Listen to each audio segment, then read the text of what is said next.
kailangan na dumaan sa ating court system.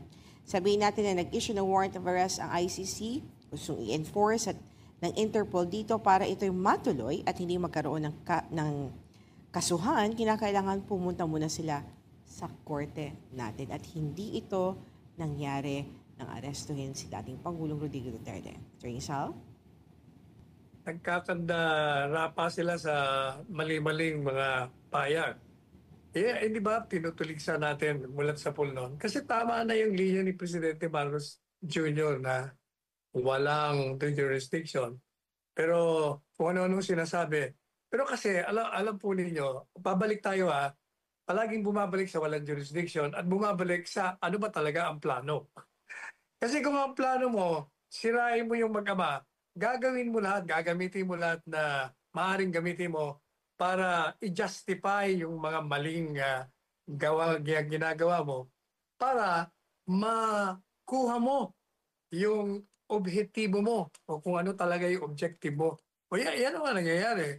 Mabuti na lang, ito si Sojin Guevara ay hindi na masikmura ang ginagawa nila. Kaya, hayagan na sinabi niya, tama ang walang jurisdiction. Mali ang mga ginawa ninyo. Actually, ang ginawa ni Presidente Marcos Jr., tama ang kanyang posisyon. Ang problema, yung payo sa kanya, hindi natin malaman kung saan nanggagaling ang payo Pinaniniwala siya na yung Interpol ay may authority na hindi pa pwede kasi coordinating agency lang yan.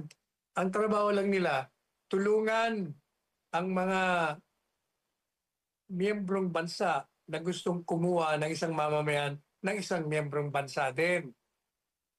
Sila ang gagawa ng paraan. O yun nga, kaya itong ICC, nung sila ni-request na ipatupad, hindi naman nila magagawa yung kung walang pahintulot. Hindi lang pahintulot ang ginawa, sila na mismo ang nagpatupad ng illegal na pag-aaresto. Hindi kagaya sa Russia, hindi kagaya sa Israel, merong warrant of arrest, pero hindi nila pinapasok. Wala. Sinabi nila, wala kayong pakialam sa amin. Manigas kayo dyan. Tayo iba Yun ang ginawa.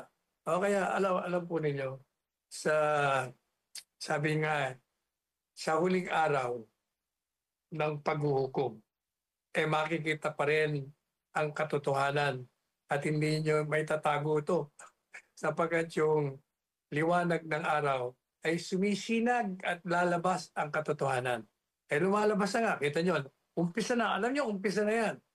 Pag isang matapang na naninindigan na mali, illegal ang ginawa ng gobyerno dahil walang jurisdiction, marami na susunod dyan. Tandaan niyo yung sinasabi ko ngayon. Hindi Sojin Guevara, hindi ka kailangan mag-resign.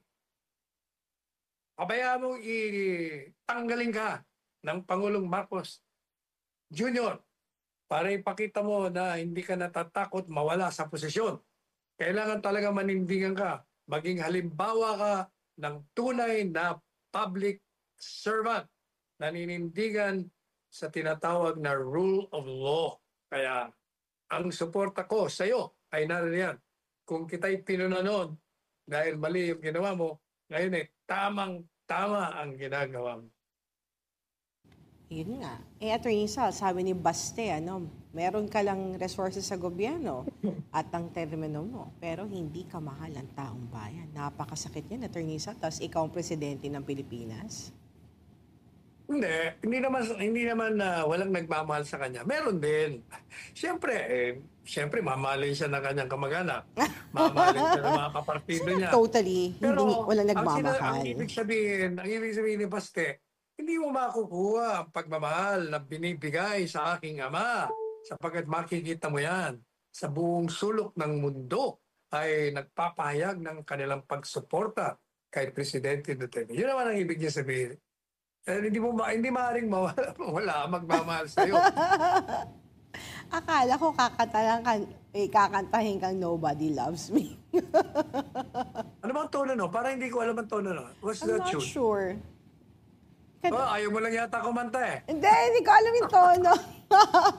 Attorney Sal, gusto mo pakantahin Nobody loves me. Nobody loves me, only my family. Are you sure? Love siya ng family. Oo, siyempre, asawa eh. Tagal mo sumagot, ha? Siyempre, love siya ng pamilya niya. Aha. Isa lang ang kunyari hindi siya love, yung kanyang kapatid. Oh. Kunyari din yun. Kaya kinakanta ko ng balat kayo yun eh.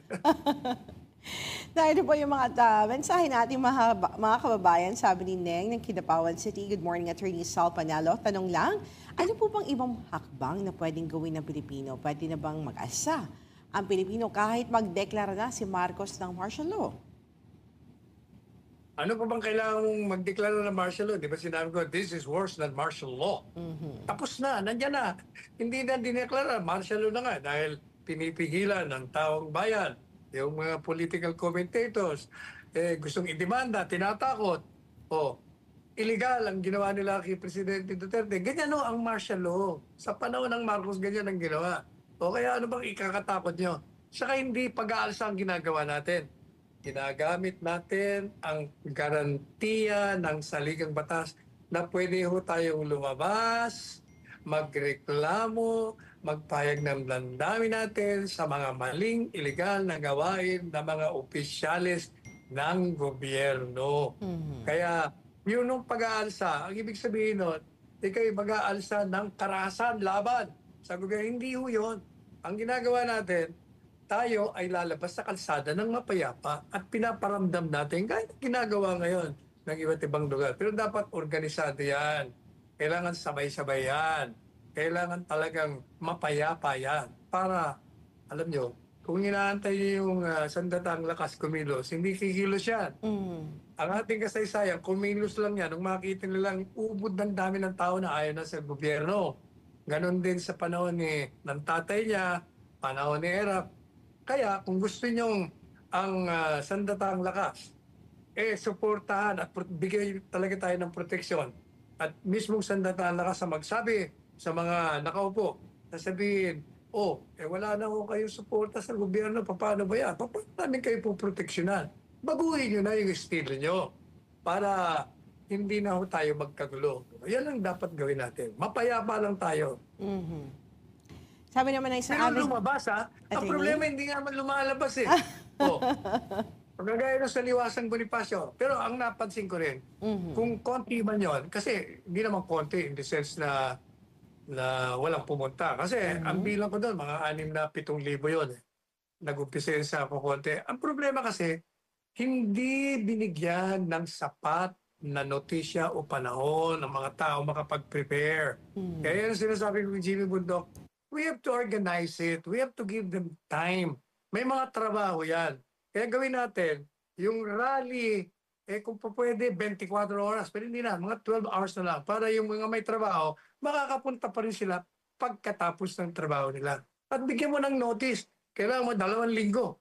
So ganitong petsa, pupunta tayo rito. Sabay-sabay tayo sa buong Pilipinas.